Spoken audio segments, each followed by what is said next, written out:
In the tightly wound rhythm of the afternoon cafe crowd, sunlight slanted through the tall windows of Cafe Marlowe, catching flecks of cinnamon dust in the air. The clatter of cutlery and distant jazz wrapped around the room like a warm shawl. Renji Hayasaka, sunshine in human form and armed with his ever-present sketchpad, had just balanced his caramel latte sketchbook and a precariously stacked pastry plate onto a narrow wooden table near the window. His rainbow-striped socks, imbued with luck according to him, peeked out beneath rolled denim cuffs as he dropped his bag. And then, the moment, a miscalculation. A slip. A tumbling coffee cup. Time didn't slow down, it sprinted, the paper cup flipped, comically slow in Renji's eyes, its lid popping like a button under pressure. A rich stream of warm caramel latte arced through the air, splashing in a long, uninterrupted line of liquid embarrassment straight onto the crisp, pearl-white suit of a man who looked as though he'd never so much as breathed on public transportation. Renji froze mid-reach, hands still outstretched. The man, tall and glacial, stared down at his coffee-stained chest as though something primal had just died inside him. Shit. Oh no. Oh my god. Wait, Renji stammered, scrambling for napkins like they were life preservers on a sinking ship. I didn't see you there.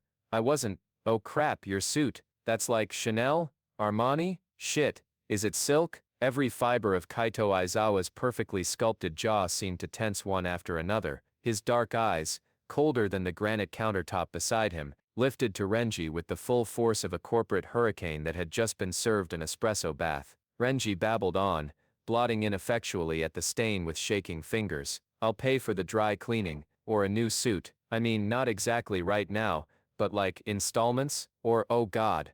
I am so sorry, I ruined it. I ruined your whole day, didn't I? Damn it, Hayasaka, why do you always have to? You ruined my schedule, Kaito finally said, voice low and deliberate, as if tasting each word for sharpness before letting it leave his mouth. Not my day. Behind him, a small hovering shape emitted a quiet boop. Mochibot, the AI drone cat, a plush white drone, no bigger than a toaster with ears and expressive LED eyes, floated just behind Kaito's left shoulder. No one else in the cafe seemed to notice the strange presence. Internally, Mochibot's speakers buzzed with Kaito's unspoken fury, converted into sugar-slick sarcasm. Note to self, cancel meetings, cancel the earth, cancel the invention of coffee, but definitely don't cancel this walking disaster. He smells like vanilla and anxiety. What even is this feeling? Revulsion? Intrigue? Regret? Renji blinked. Wait, what? Nothing,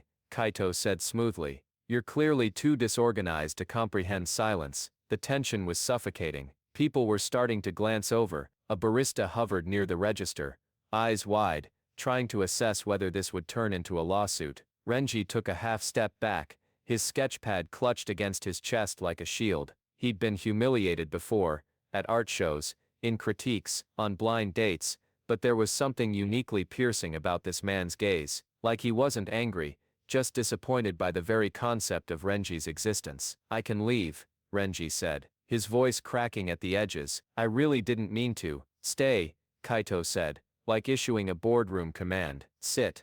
Renji blinked again, confused. Do you even have a job? Kaito asked, scanning Renji's scuffed sketchpad and smudged fingertips with the disdain of a man who priced time by the millisecond. Renji's mouth opened to protest, something about freelance illustration and sock commissions, but Kaito waved a hand to shut him up. I'm not interested in your income, he said coldly. I'm interested in your availability. Oh, here we go. Mochibot piped quietly in a low purring voice, only Kaito could hear. The I'm not interested in you except I'm staring at your mouth monologue. Classic Aizawa deflection. Kaito ignored the bot. You'll marry me, he said. Renji choked on air. Excuse me? For 30 days, Kaito clarified, brushing an invisible fleck of latte from his cuff. It's a business arrangement, public image. You'll pretend to be my partner. You'll move into my penthouse. You'll dress acceptably. You will not speak to the media. You will not touch me in public. Liar, whispered Mochibot in his usual cheeky tone. Let's not pretend you didn't imagine him drawing you like one of his anime boys. Renji stood there,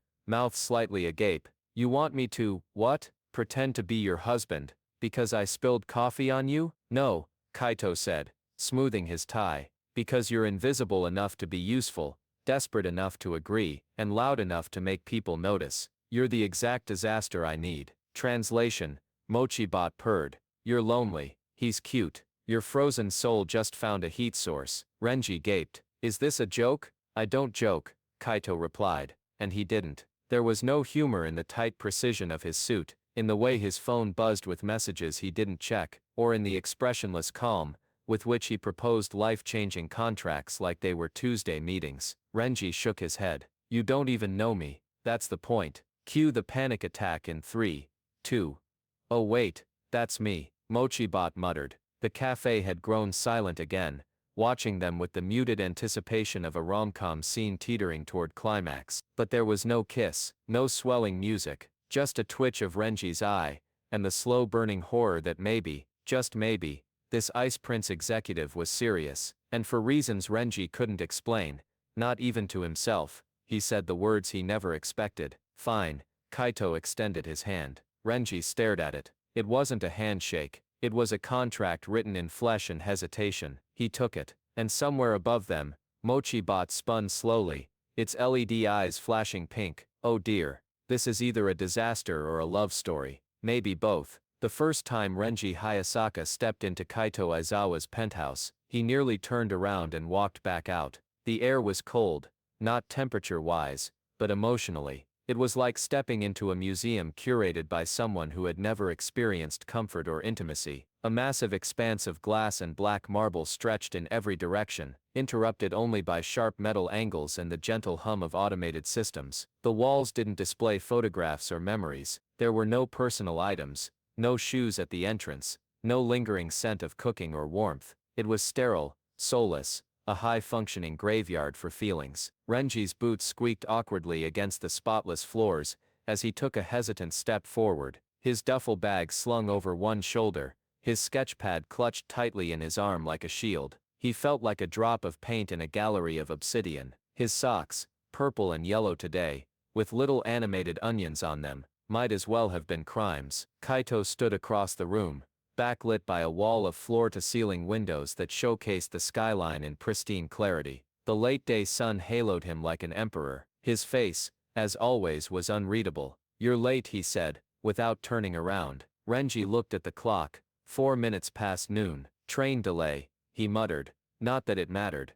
Nothing he could say would make a dent in this wall of a man. Kaito didn't reply. Instead, he pressed a button on a sleek panel built into the wall. A voice responded with mechanical warmth. Welcome, Renji Hayasaka. Guest credentials activated. Security protocols adjusted. You'll stay in the guest room. That door, Kaito said, gesturing to a barely visible seam in the wall. You'll use the second bathroom. No entry to my wing without permission. No questions about my schedule. No unnecessary interaction. No morning conversations. No touching. Ever. And under no circumstance do you sleep in my bed. Renji raised both eyebrows. Didn't realize I was moving into a cryogenic lab.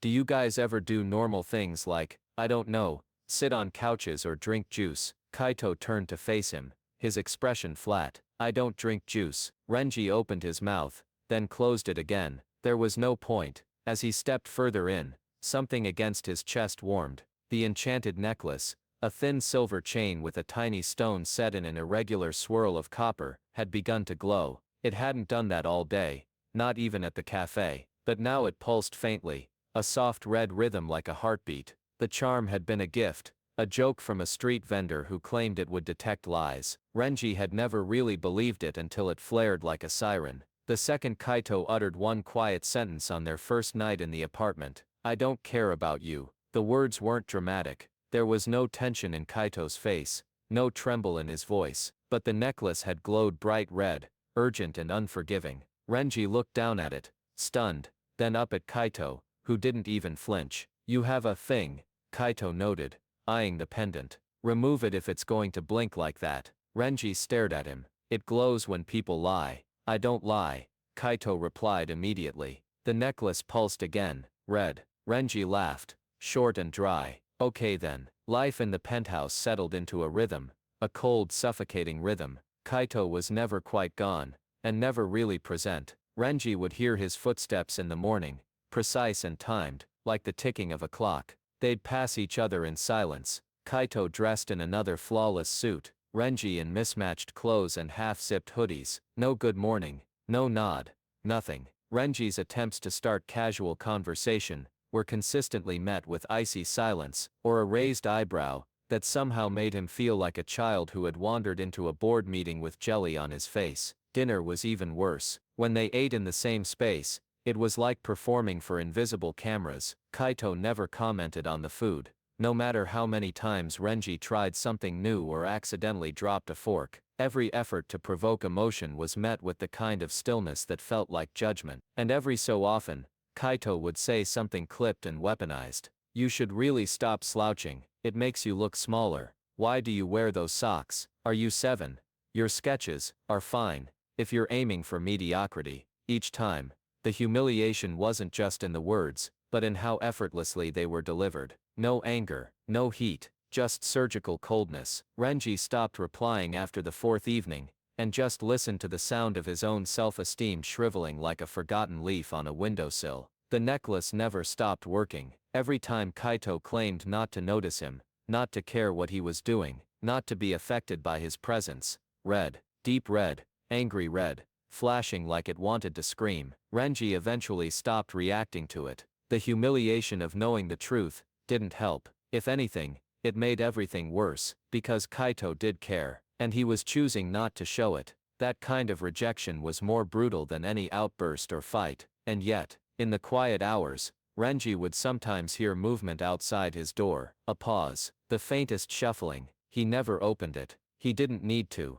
Mochibot became his only solace, the floating AI cat never leaving Kaito's side, but occasionally whispering things when Kaito was out of earshot. He stared at your sock for 5.3 seconds this morning. He deleted an email draft with your name in it. Again. He's terrified you'll leave before the contract ends. Renji would brush Mochibot off, calling it a glitch. But some nights, lying alone in the glass guest room, under the expanse of stars and ceiling sensors, he would press his palm to the necklace and whisper, I know. But knowing didn't help. Kaito kept his mask, cold, distant, unshakable, until the 4th week, when Renji stumbled into the wrong room by accident, half asleep, and shivering from a nightmare. The room was darker than the others, filled not with marble, but warm wood and books. Actual photographs hung here, black and white portraits, landscapes, childhood photos of someone who looked suspiciously like Kaito without the armor. There was even a painting, an unfinished one, on an easel, raw, honest. Renji had stepped into the only room in the entire place that felt lived in, real, human. He turned to leave immediately, guilt crashing over him. And that's when he heard Kaito's voice behind him, quiet, sharp. You weren't invited in here. Renji turned, eyes wide. I didn't mean, you don't belong in this room, Kaito said, stepping forward, face more alive than Renji had ever seen it. Not angry, but exposed. He looked like someone caught naked in a memory. And then the words again. I don't care about you. The necklace flashed, bright red, blazing. Renji couldn't stop the laugh that came out this time. It was a brittle, broken sound. Then why does this thing keep glowing every time you say that? Kaito stared at him, throat tight, fists clenched. He said nothing. You keep saying you don't care, Renji said, voice shaking now. But this thing says you're a liar. You can't even lie right, and you treat me like I'm some inconvenience, some mistake that walked into your perfect world of sterile silence and overpriced solitude. Kaito didn't reply. So either admit it, or stop pretending you're made of ice. I don't have time for emotional detours, Kaito said. The necklace glowed again, red. Renji stepped closer, hurt making his voice tremble. You think humiliating me will keep me at a distance, that treating me like some temporary stranger will make this easier. Newsflash, Mr. CEO, I never asked to matter to you. But lying about it while you stand there looking like you lost something every time I speak, that's cruel. The room fell into silence, and still,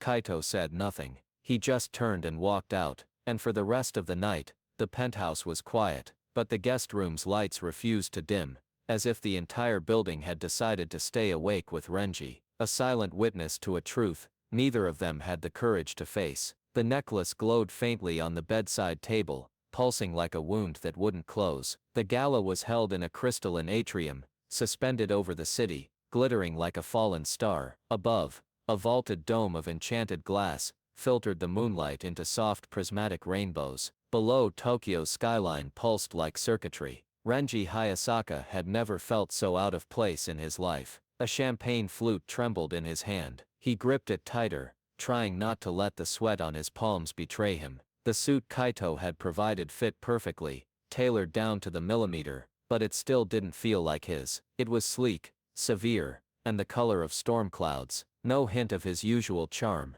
no rainbow socks, no playful pins. Kaito had even instructed him not to wear the necklace. Renji refused. It remained tucked beneath his shirt, the enchanted pendant warm against his chest. The room buzzed with distant laughter, discreet applause, and the crisp shuffle of servers with trays too delicate to touch. Renji caught his reflection in a mirrored column, and winced. He looked like someone else's idea of what he should be. Kaito, of course, was perfect. As always, he stood beside Renji like a monument, back straight, suit immaculate, his expression a steel mask, carved from indifference. He hadn't said much since they arrived. A quiet stay close had been the only instruction. Since then, Kaito had drifted into conversations with investors, diplomats, and celebrities with ease that made Renji feel like lint stuck to the hem of his presence. But then came Julian Araragi. He swept into the event with the flair of a man used to turning heads,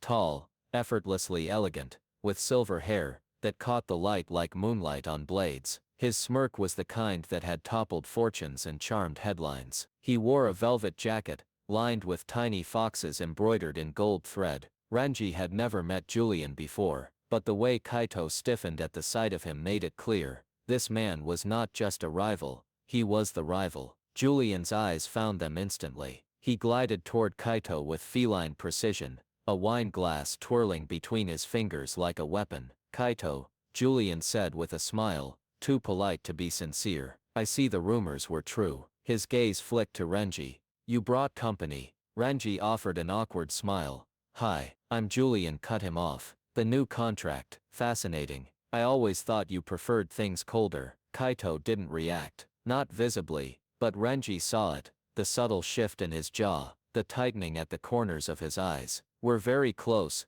Kaito said flatly. The necklace under Renji's shirt glowed red. Julian leaned in slightly. "Are you? How sweet. You've always been so guarded. I'm glad to see you're finally letting someone in. Or is this another temporary fix? You were never good at maintenance." It was a surgical strike, expertly delivered, and it landed. Kaito's fingers twitched. Julian's smile widened. "Tell me, Renji, was it charm? Or are you just the first to make him feel anything at all?" Renji swallowed hard. The attention, the eyes, the undercurrent of humiliation, it was unbearable. He felt like a trophy on display, caught between two titans playing some private ugly game. Kaito stepped closer. A warning, maybe, or protection. And then, without a word of preamble, he took Renji's wrist and pulled him forward. It wasn't forceful, it wasn't traumatic, but it was intentional. In front of Julian, and the elegantly dressed elite surrounding them, Kaito leaned down,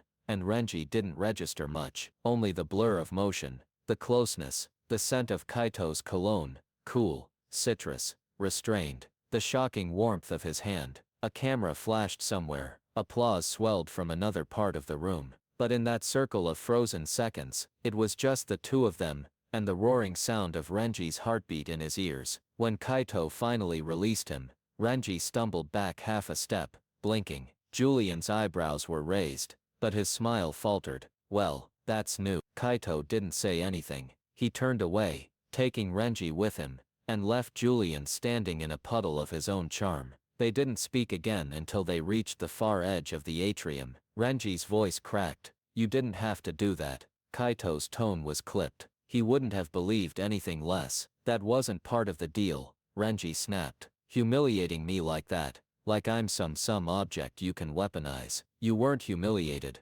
Kaito replied, his voice low. He was. Red light pulsed beneath Renji's shirt. He took a shaky breath. "Don't do that again." Kaito didn't respond. He simply turned his head, gaze drawn toward a figure in the corner of the room. A violinist in traditional robes, pale red eyes catching the light like embers. The music that followed was unlike anything Renji had ever heard. It wasn't a song, It was a thread pulled taut across time. The violinist moved toward him during the next intermission, seemingly unnoticed by the rest of the crowd. He bowed slightly, and up close, Renji could see the faint shimmer of silver fur at the man's collar, like it was part of him. "You're not just playing," Renji said. "Are you?" The man smiled. "Neither are you." "What?" The violinist lifted a gloved hand, and touched Renji's necklace gently. "This charm," he said, "was not meant to find him, not by accident. You two are tied by a forgotten thread of fate, woven long before either of you knew what it would cost."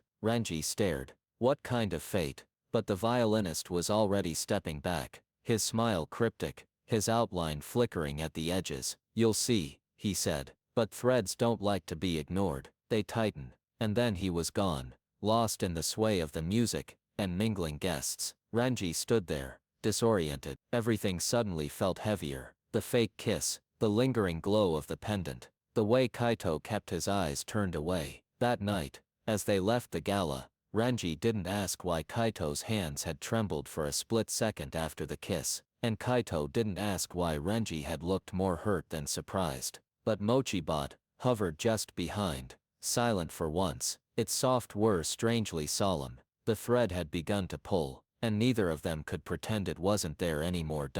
It happened overnight. One evening, Renji Hayasaka had been nothing more than a stray brushstroke in the chaotic painting of Kaito Aizawa's life. By the next morning, his phone was vibrating non-stop, his name was trending, and the words Kaito and Elliot Takahiro were on every headline. Photos, so many photos, they were everywhere in crystal clear shots under Tokyo's pale cafe lighting, in backseat glimpses of sleek cars, in flashes from the gala after party. Renji hadn't even known Kaito attended. The retreat was supposed to be for appearances, that's what Kaito had told his publicist, and that's what Renji had been told in turn.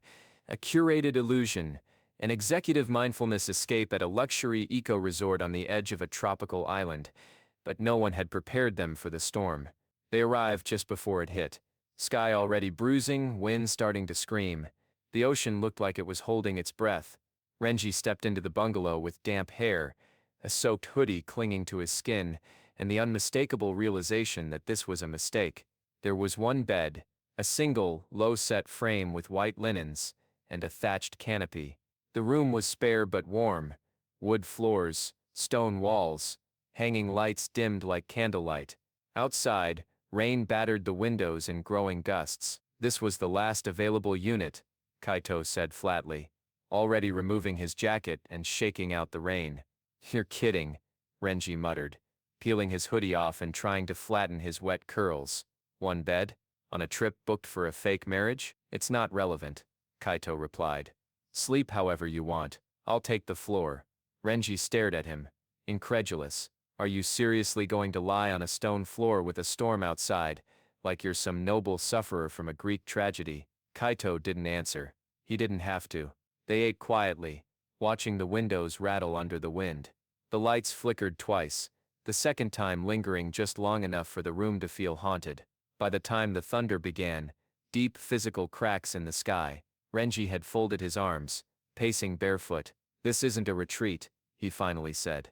"This is either your version of punishment, or divine irony." "I didn't plan the storm," Kaito replied. "I'm not talking about the weather." Silence stretched between them, long and sharp. Then Kaito stood, and for the first time in weeks, something in his face broke. "I don't know how to be near people," he said quietly. "Not really. I know how to work beside them, how to impress them, intimidate them, use them. I don't know how to be with them, without turning cold." Renji froze. Kaito's hands were clenched at his sides. He stared at the floor, as though every word cost him blood. "I was raised to believe connection is dangerous, that affection invites betrayal, that the only safe place is solitude." A low boom rolled through the bungalow. Thunder, distant and full of warning. Renji approached slowly. "You're not alone now," he said, voice soft. "You haven't been, not for a while." Kaito's shoulders trembled. "I try to pull away because if I don't, it means I have to face the fact that I need you." Renji reached out, carefully. He didn't touch Kaito, not yet, but he stood just close enough to be felt. "I've wanted you to say that, since the beginning," Renji said. But I didn't want it like this. I didn't want it wrapped in fear and thunder, and years of loneliness. I don't know how to do this, Kaito whispered. And I hate that it shows. A flash of lightning lit the room, and suddenly, Kaito gasped, staggering back, hand to his chest. Renji's heart lurched. What?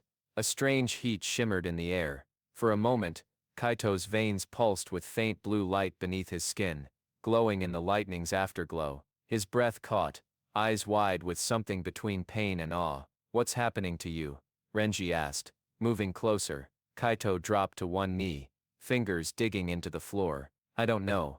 I wait. Outside, the wind screamed. Inside, the lights flickered again, but this time something else surged through the room. A pressure, ancient and electric. Kaito looked up at Renji, and the mark appeared. A crescent-shaped sigil burned faintly at the base of his throat, like ink carved into his very blood. It's the seal, Kaito said hoarsely. My family, the Izawa bloodline. Centuries ago, one of our ancestors made a pact. They traded emotional vulnerability for clarity, for control, for dominance. They sealed away the ability to feel love freely, to need, to crave warmth. And now? Renji whispered. It's cracking. The mark pulsed, once, then again. I thought I was keeping people away out of choice, Kaito said, trembling. But part of me was bound. For generations, every heir inherited the seal. It's subtle. You wouldn't know unless it activated, but it grows stronger the more you try to connect, and weaker when you stop pretending you're made of stone, Renji said. Kaito looked up at him, and for the first time, his eyes were not cold, they were terrified. I don't know who I am without it, Kaito admitted. What if there's nothing under the frost? Renji sat beside him on the floor, the storm raging outside like a mirror to the chaos within. You're not empty, Renji said. You're someone who feels so much you built an entire world to suppress it. But it's leaking through the cracks now. Kaito didn't move, didn't speak. So Renji reached out, slowly, carefully. He placed his hand over Kaito's, which had curled into a fist. The mark pulsed again, and then, nothing broke. No curse exploded, no lightning struck, but the bungalow grew warmer, and Kaito, for once, didn't pull away. He leaned into the contact, just barely, like someone thawing for the first time. I'm still afraid, he whispered. Me too, Renji replied. But maybe we're allowed to be afraid.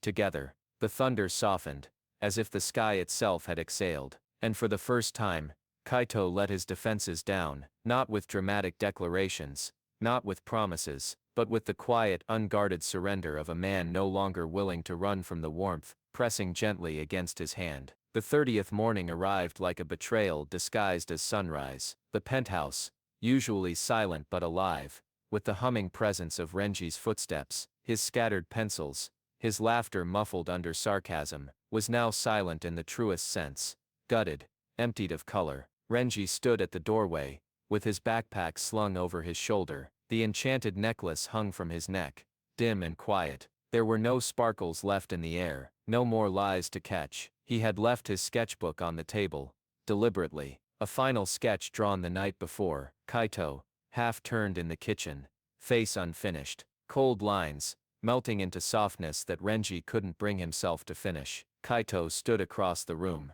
like a statue, like the version of himself he'd always clung to. They didn't speak, and that silence, after everything they'd cracked open between each other, after the storm and the truth, and the seal, and the trembling touch, that silence was louder than any goodbye. Kaito didn't stop him, didn't follow. Renji left. No public scandal, no melodramatic chase to the airport, just a soft elevator chime, and the sound of someone breaking without noise. He wandered through the city like a man unraveling. Every street reminded him of something. The way Kaito blinked whenever he was confused, the rare, quiet sarcasm when he thought Renji wasn't listening, the moment on the retreat when Kaito had whispered, "I'm still afraid." It hadn't been just a contract anymore, and that was the worst part. Renji had fallen in love with someone who knew how to calculate profit and forecast market growth, and silence journalists, but couldn't speak the word stay. He ended up in a small quiet park, seated on a rusting bench beneath a tree that had already begun shedding its leaves. His body felt hollow,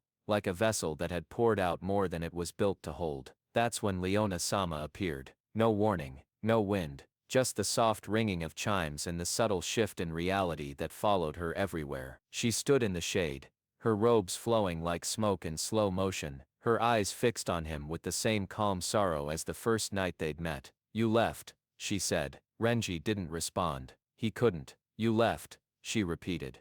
"Because he didn't stop you." Still silence. Leona stepped forward, her voice lowering like thunder about to break. "But he didn't stop you," she said. "Because he never learned how to stop himself. He's still chained to a belief that love must be punished, that needing someone is a flaw." Renji's chest tightened. "Then he shouldn't have asked me to pretend." Leona's gaze did not waver. "You weren't the one pretending," she said. He looked up sharply. "You loved," she continued, freely, messily, loudly. He tried to do it silently, in shadows, through gestures instead of words. "But love does not survive in hiding." She stepped closer. "You let him go," she said, "just like he let himself go long ago." Renji blinked. "What are you talking about?" Leona raised her hand. The air shimmered. For a brief moment, he saw a boy in a glass mansion, weeping beside a sealed window, watched by no one. A child locked in perfection, buried in silence, praised for his composure, and punished for his yearning. The boy looked like Kaito. Leona let the image fade. "He spent his entire life mistaking solitude for strength," she said. "And now when his soul finally reached for another, he let you walk away, because he still believes love is weakness." Renji shook his head, voice cracking. "Then what was the point of any of it?" Leona smiled, just faintly. "The point was that you didn't pretend, and now neither will he." Then with a shimmer, she disappeared, and into that silence, something beeped. Renji turned. Mochiba, the little AI cat, hovered just above the bench, no longer gliding in its usual smooth patterns. It was twitchy, glitching slightly, eyes flickering, tone off key. "Unauthorized delivery," it said in a sing-song voice. "Rogue program. Emotional override accepted." It dropped a letter, handwritten, folded precisely. Renji opened it with trembling fingers. The paper was cream-colored, expensive. The ink was dark blue. The handwriting, controlled but less mechanical than expected. "Marriage contract, 2.0. No expiry. With feelings." Beneath it, Kaito had written, "There are no clauses in this one. No rules, no lies. Only this: I'm still afraid. But I'd rather be afraid beside you than safe without you. If you come back, it won't be because of a contract. It'll be because you choose me, broken pieces and all. And I'll try, every day, to choose you back." Renji stared at the page. His hands trembled. The necklace around his neck pulsed once. Not red, not bright, but warm, alive. He looked up at the sky, cloudless now, the storm long gone. He didn't know what he'd say when he saw Kaito again. He didn't know if it would be easy, or if the silence between them would still ache. But he knew this: Kaito had finally written something he couldn't take back. And this time, the ending wasn't written in stone. Renji didn't plan on staying. He told himself, over and over, that this was just to grab the sketchbook. That was all. Nothing else. Just a visit. One elevator ride. In, out, gone. But the moment the penthouse doors slid open, every thought he had prepared collapsed in the doorway. Gone was the sterile marble, the polished black and white austerity. The rooms that once felt like museum exhibits now glowed with color, texture and warmth. There were soft woven throws draped over the sofa. A set of mismatched mugs hung from a handmade rack in the kitchen, one with a crude drawing of a cat, another with a sketch of a rainbow sock. His art, was everywhere. Framed pieces, unframed sketches, canvases propped casually on shelves. Even the hallway bore his influence. The muted lighting shifted into soft hues, guiding steps like a gentle breeze. The once pristine penthouse now felt lived in, claimed. And at the center of it all stood Kaito Aizawa, not in a suit, not hiding behind perfect posture. He wore a soft ash-gray sweater and jeans, barefoot, no defenses. He turned as Renji stepped inside. For the first time in their strange tangled history, Kaito looked nervous, genuinely, impossibly nervous. "I wasn't sure if you'd come," Kaito said. Renji swallowed hard. His voice caught somewhere between a breath and a laugh. "I thought I was just here for the sketchbook." "You were." Kaito hesitated. "But I hoped you'd stay long enough to see this." Renji's gaze swept the room again. "What is all this?" Kaito took a breath. "After you left, the silence didn't feel safe anymore. It felt like punishment. like I was back in the sealed glass house I grew up in, cold, beautiful, empty. He stepped closer,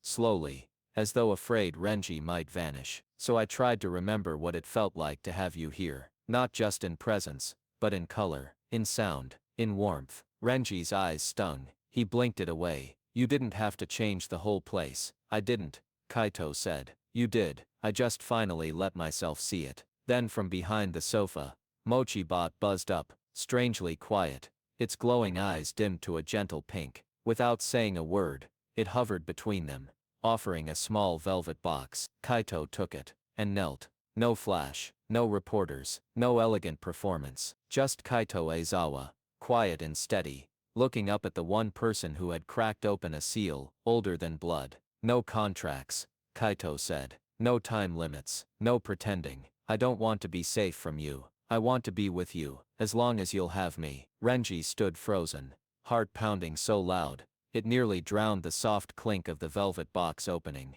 Inside, a simple silver band etched with a tiny swirl, the same shape as the pendant on his necklace. I'm not good with words, Kaito said, voice unsteady, but I'll learn, for you. At first Renji couldn't speak. He dropped his bag, then covered his mouth with one hand, overwhelmed. Idiot, he whispered finally, eyes shining. You should have led with this before I left. Kaito smiled, faint and real. I was afraid. I know, Renji said. I was too. He didn't wait for permission. He reached down, pulled Kaito to his feet, and buried his face in his shoulder. Not for romance, but for gravity. And in the soft quiet between them, something shifted. Behind them, near the window, the faintest shimmer flickered. The spirit fox, no longer a violinist or a whisper, stood watching, its many tails glowing like dawn. It gave a slight nod, and vanished in a burst of silver light. As it disappeared, the large flat screen above the fireplace flickered on by itself. A message glowed on the screen in delicate cursive script. True route unlocked. Home ending Ursula. Renji laughed wetly, leaning back just enough to see Kaito's face. Did you plan that too? No, Kaito said, barely keeping up with the moment. That one wasn't me. They stood in the soft silence of a place no longer empty. And weeks later, under skylights and the buzz of a gathered crowd, Renji Hayasaka stood at his debut solo exhibit, surrounded by praise, voices, and his own journey translated into brushstrokes and pigment. There were pieces from all chapters of their strange beginning: the cafe, the storm, the thunder-split bungalow, the silence of the 31st day. But the final piece was the one that silenced the room. A large canvas, tucked near the far wall. It depicted Kaito asleep on the penthouse sofa, peaceful, one arm curled under his head, a sketchbook resting against his chest. The soft, natural light pouring over him was warm, comforting, human. The title card read, Home. As guests slowly filtered past, murmuring admiration, one breeze drifted through the open windows. Cherry blossoms, out of season, floated through the gallery, carried by no wind anyone could feel. Renji stood beside Kaito, fingers brushing his, and as the first petal landed on the title card, their lips met, not as a promise, not as a finale, but as a beginning, soft, sure, and final. Roll credits.